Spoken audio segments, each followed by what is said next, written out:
할렐루야. 그리스도를 날마다 누린 예배 10월 8일 말씀 보겠습니다.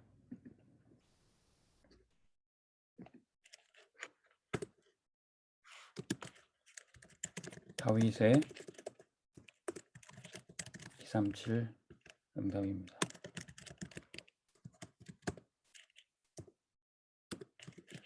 율대상 29장 10절에서 14절.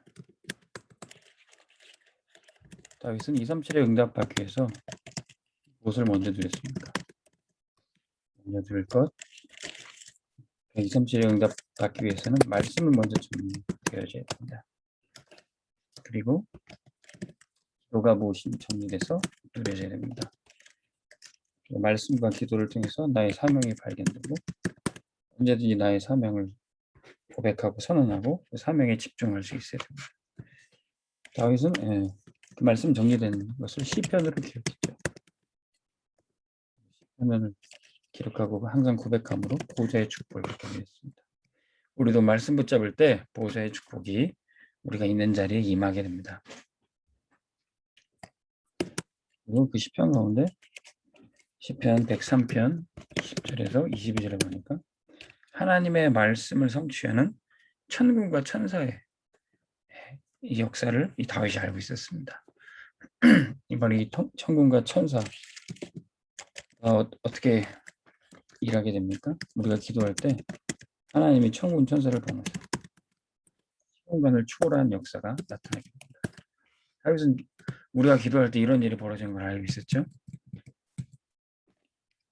그리고 다윗은 그의 사명을 언제 고백했죠? 사무엘상 17장 1절에서 47절. 다윗은 아버지의 심부름으로 형들이 싸우고 있는 골리앗이 버티고 있는 전쟁터에 갔습니다.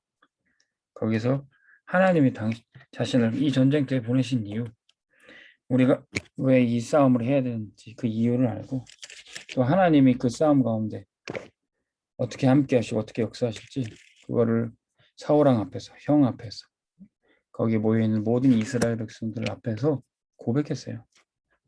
다윗은 자신의 사명이 무엇인지 정확하게 알았습니다.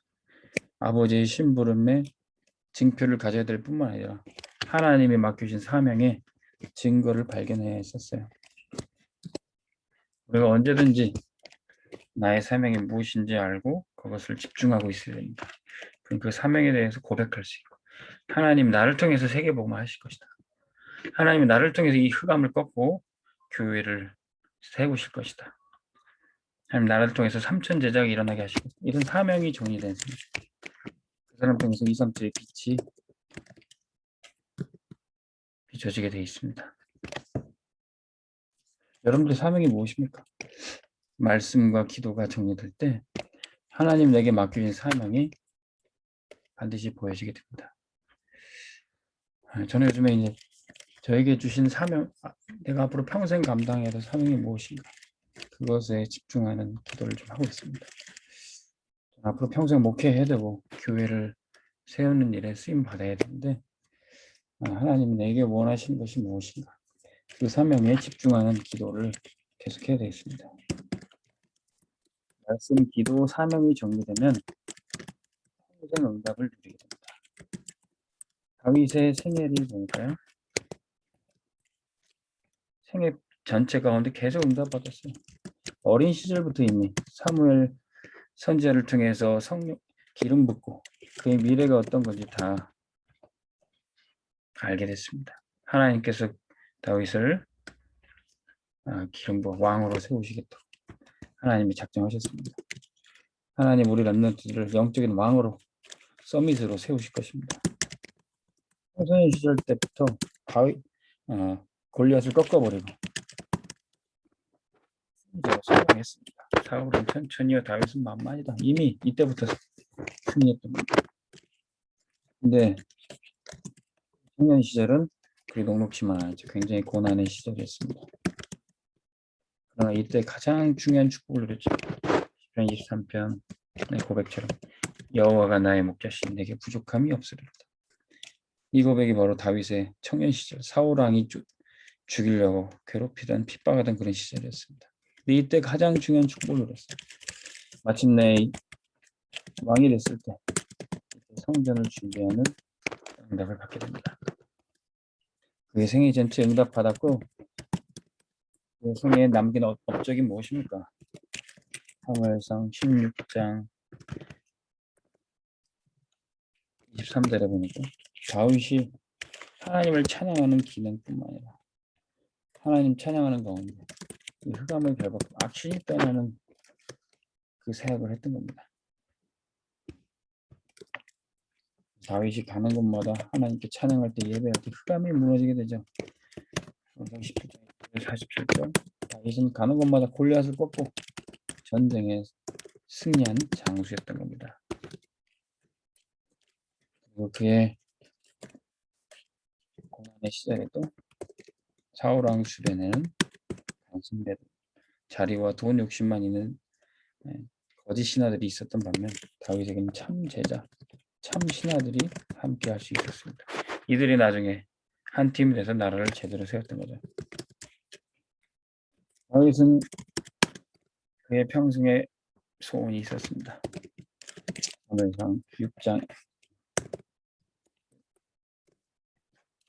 1절에서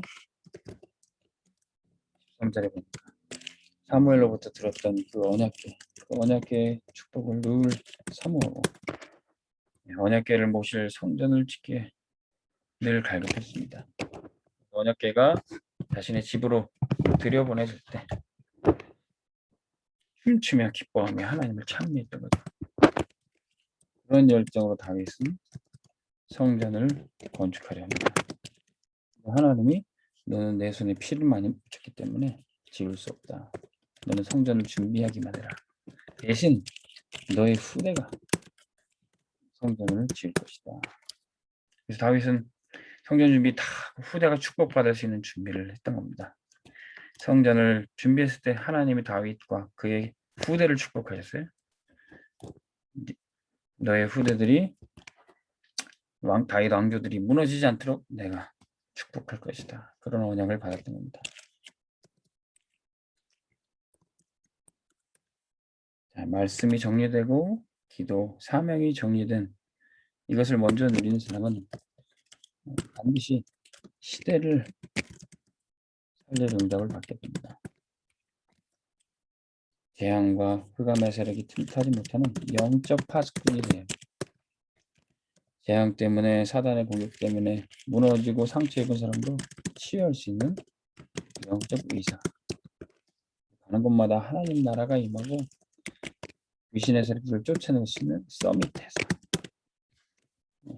이런 자리와 이런 신분 권세를 누릴 때 시대 살릴 응답을 오게 되어 있습니다. 오늘 말씀 듣는 여러분들이 이 다윗처럼 응답받기를 주의 이름으로 축원합니다. 하나님 아버지, 이 시간 말씀이 정리되고 기도가 무엇인지 깨닫고 나의 평생 사명을 발견하게 하여 주옵소서.